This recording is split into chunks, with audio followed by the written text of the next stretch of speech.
Из-за леса темного, подымалась краснозорюшка, рассыпала ясно радугой огоньки лучи багровые.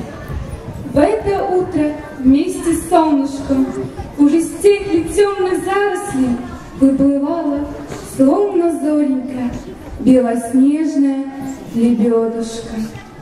Позади ватагой стройную продвигались лебежатушки, и дробилась гладь зеркальная на колечки изумрудные.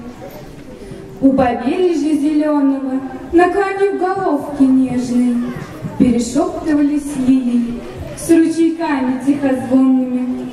Как и стала звать лебедушка своих малых лебежатушек: погулять на луг пестреющий, пощипать траву душистую.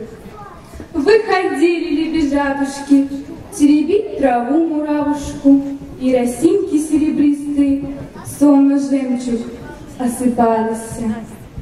И гуляли детки малые по раздоле по широкому, а лебедка белоснежная, не спуская глаз, дозорила. Но не чуяла лебедушка, не видала окон доблестным, что от солнца золотистого надвигалась туча черная.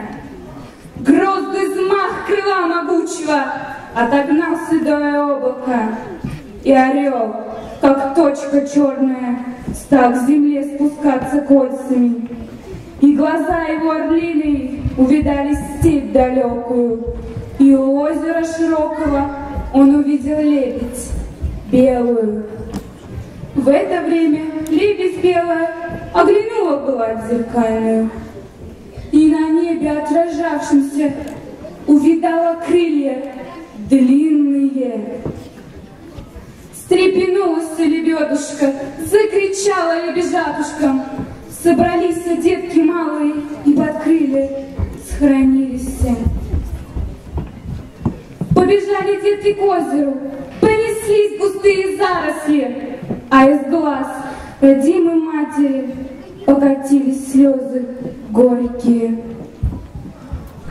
Орел когтями острыми раздирал ей тело нежное, и летели перья белые, словно брызги, во все стороны. Колыхалось тихо озеро, камыши склоняясь шептались, а под кочками зелеными хоронились лебежатушки.